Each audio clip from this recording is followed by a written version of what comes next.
আসসালামু আলাইকুম, welcome back to my channel.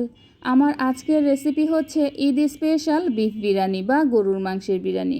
এটা রান্না করা খুবই সহজ, খুব অল্প সময় ঝটপট রান্না করে নিতে পারবেন। যারা ঈদের দিন ঝামেলার জন্য বিরিয়ানি রান্না করতে চান না, আমার আজকের রেসিপি তাদের জন্য। আর আমি আমার রেসিপিগুলো সব সময় আপনাদেরকে সহজভাবে দেখানোর চেষ্টা করি। আশা করি আপনাদের কাছে ভালো লাগবে। আর যদি ভালো লেগে থাকে তাহলে অবশ্যই আমার চ্যানেলটাকে সাবস্ক্রাইব করবেন। তাহলে চলুন দেখে নিই বিফ বিরিয়ানি রান্নার পুরো প্রস্তুত প্রণালী। প্রথমে এখানে নিয়েছি আমি 1.5 কেজি গরুর মাংস। মাংসগুলো রেগুলার সাইজের থেকে একটু ছোট ছোট করে কেটে নিয়েছি।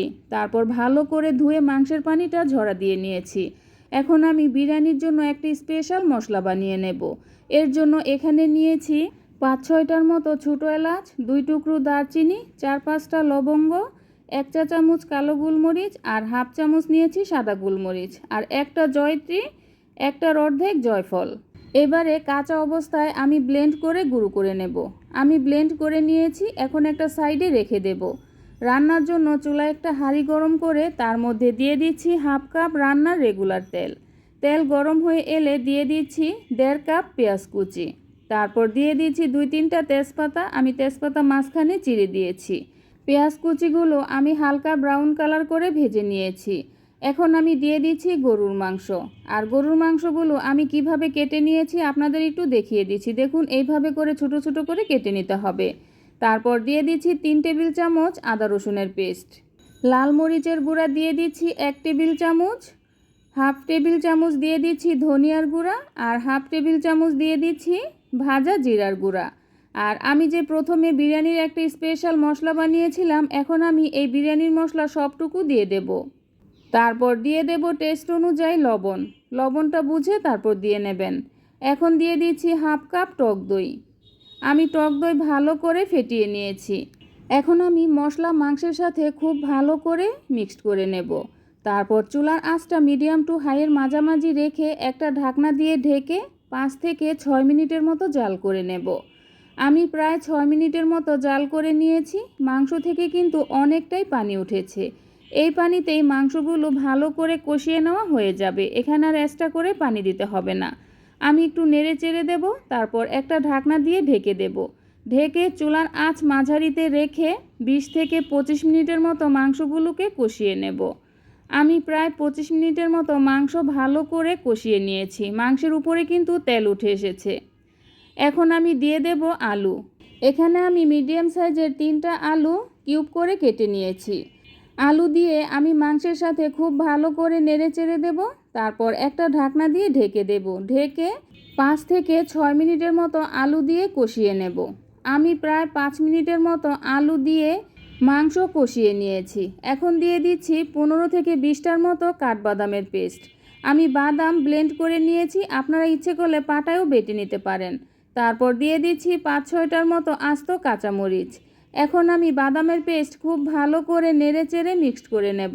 তারপর দিয়ে দেব হাফ কাপ পানি। এখানে বেশি পানি দিতে হবে না, হাফ কাপ পানি দিলেই হয়ে যাবে, কারণ মাংসগুলো কষিয়ে নেওয়ার সময় 80%-এর মতো সেদ্ধ হয়ে গিয়েছে।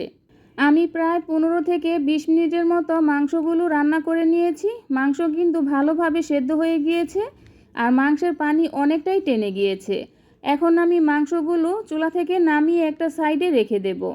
চুলায় আরেকটা হাঁড়ি গরম করে তার মধ্যে দিয়ে দিচ্ছি 2 টেবিল চামচের মতো রান্নার রেগুলার তেল, আর ঘি দিয়ে দিচ্ছি 2 টেবিল চামচ।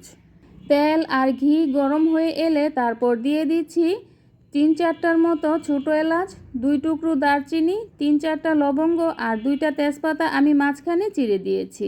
এখন আমি 15 সেকেন্ডের মতো গরম মশলাগুলো ভেজে নেব। তারপর দিয়ে দেব বড় সাইজের একটা পেঁয়াজ কুচি। আমি পেঁয়াজ কুচিগুলো হালকা ব্রাউন কালার করে ভেজে নেব।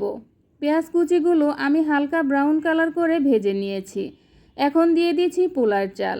আমি এখানে 4 কাপ পোলার চাল নিয়েছি। চালগুলো প্রথমে ভালো করে ধুয়ে তারপর 10 মিনিটের মতো ভিজিয়ে রেখেছিলাম। 10 মিনিট ভিজিয়ে রাখার পর চালের পানিটা একটা ছাঁকনিতে ঝরা দিয়ে নিয়েছি। এখন আমি চালগুলো দিয়ে নিয়েছি। চালগুলো দিয়ে খুব ভালো করে নেড়ে চেড়ে আমি তেলের সাথে ভেজে নেব। অনবরত নেড়ে চেড়েই ভেজে নিতে হবে। আর চালগুলো ভাজতে ভাজতে এক পর্যায়ে দেখতে পাবেন চালগুলো আগে থেকে অনেকটাই হালকা হয়ে গিয়েছে। আর একটার সাথে একটা লেগে যাচ্ছে না, একদম ঝরঝরে হয়ে গেছে। ওই পর্যায়ে বুঝতে হবে পোলার চালগুলো ভাজা হয়ে গিয়েছে। তারপর দিয়ে দিচ্ছি 4 কাপ চালের জন্য 7 কাপ পানি। আমি এখানে 1 কাপ পানি কম দিয়েছি। তারপর দিয়ে দিচ্ছি 7-8টার মতো আস্ত কাঁচামরিচ, 3-4টার মতো দিয়ে দিচ্ছি আলু বোখরা, লবণ দিয়ে দিচ্ছি টেস্ট অনুযায়ী, লবণটা বুঝে তারপর দিয়ে নেবেন। চিনি দিয়ে দিচ্ছি 1 টেবিল চামচ, 2 টেবিল চামচ দিয়ে দিচ্ছি গুঁড়া দুধ। আপনারা ইচ্ছে করলে গুঁড়া দুধের পরিবর্তে লিকুইড দুধ দিয়ে নিতে পারেন, তবে লিকুইড দুধ যদি দেন তাহলে 1 কাপ পানি কম দিয়ে 1 কাপ লিকুইড দুধ দিয়ে দেবেন। আমি সব কিছু খুব ভালো করে নেড়েচেড়ে মিক্সড করে নিয়েছি। এখন একটা ঢাকনা দিয়ে ঢেকে চুলার আঁচ মিডিয়াম টু হাইয়ের মাঝামাঝি রেখে 7 থেকে 8 মিনিটের মতো জাল করে নেব। আমি প্রায় 8 মিনিটের মতো জাল করে নিয়েছি। এখন আমি একটু নেড়েচেড়ে দেব। তারপর দিয়ে দেব আমি যে প্রথমে মাংসগুলো রান্না করে রেখেছিলাম বিরিয়ানির জন্য, সেই বিরিয়ানির মাংসগুলো দিয়ে দেব। বিরিয়ানির মাংসগুলো দিয়ে খুব ভালো করে নেড়েচেড়ে দেব। আমি নেড়েচেড়ে খুব ভালো করে মিক্সড করে নিয়েছি। এখন আমি একটা ঢাকনা দিয়ে ঢেকে চুলার আঁচ লোতে রেখে 8 থেকে 10 মিনিটের মতো দমে রেখে দেব। আমি প্রায় 10 মিনিটের মতো দমে রেখে দিয়েছিলাম। এখন আমি খুব ভালো করে নেড়েচেড়ে দেব। এমনভাবে নাড়তে হবে যাতে করে উপরেরগুলো নিচে আর নিচেরগুলো উপরে তুলে দিতে হবে, তাহলে চারো সাইড দিয়ে খুব ভালোভাবে সেদ্ধ হবে। এখন দিয়ে দিচ্ছি 2 টেবিল চামচ পেঁয়াজের বেরেস্তা, 1 টেবিল চামচ দিয়ে দিচ্ছি মাওয়া আর 1 টেবিল চামচ গুঁড়া দুধ। এখন আমি এগুলো সব কিছু মিক্সড করে তারপর উপরে দিয়ে দেব। মাওয়া, গুঁড়া দুধ আর পেঁয়াজের বেরেস্তা যদি এইভাবে করে দিয়ে নেন তাহলে দেখবেন বিরিয়ানিটা খেতে অনেক বেশি টেস্টি হবে। আমি একটা ঢাকনা দিয়ে এখন ঢেকে দেব। ঢেকে চুলার আঁচ লোতে রেখে 5 থেকে 6 মিনিটের মতো দমে রেখে দিয়েছিলাম। এখন আমি নেড়েচেড়ে দেব। দেখুন মাশাআল্লাহ বিরিয়ানিগুলো কতটা ঝরঝরে হয়েছে। এটা খেতেও কিন্তু অনেক বেশি টেস্টি হয়েছিল। এখন দিয়ে দেব 1 টেবিল চামচ ঘি আর 1 টেবিল চামচ দিয়ে দেব কেওড়ার জল। শেষের দিকে ঘি আর কেওড়ার জল দিলে বিরিয়ানির মধ্যে খুব সুন্দর একটা শাহি ফ্লেভার আসবে। আমি কেওড়ার জল আর ঘি দিয়ে আরও 3-4 মিনিটের মতো ঢেকে রান্না করে নিয়েছি। বিরিয়ানিটা কিন্তু পুরোপুরি হয়ে গিয়েছে। এখন আমি চুলা থেকে নামিয়ে নেব। চুলা থেকে নামিয়ে গরম গরম পরিবেশন করে নেব। চুলা থেকে নামিয়ে আমি একটা ডিশে সার্ভ করে নিচ্ছি। এই তো হয়ে গেল ঈদ স্পেশাল বিফ বিরিয়ানি। এটা রান্না করা কতটা সহজ তা আপনারা দেখেই তো বুঝতে পেরেছেন। এই বিরিয়ানিটা দেখতে যতটা সুন্দর, খেতে কিন্তু তার থেকে বেশি মজার। আশা করি আমার আজকের রেসিপিটাও আপনাদের কাছে ভালো লেগেছে। আর যদি ভালো লেগে থাকে তাহলে অবশ্যই আমার চ্যানেলটাকে সাবস্ক্রাইব করবেন। আবার আসবো নতুন কোনো রেসিপি নিয়ে। তাহলে এ পর্যন্তই। আল্লাহ হাফেজ।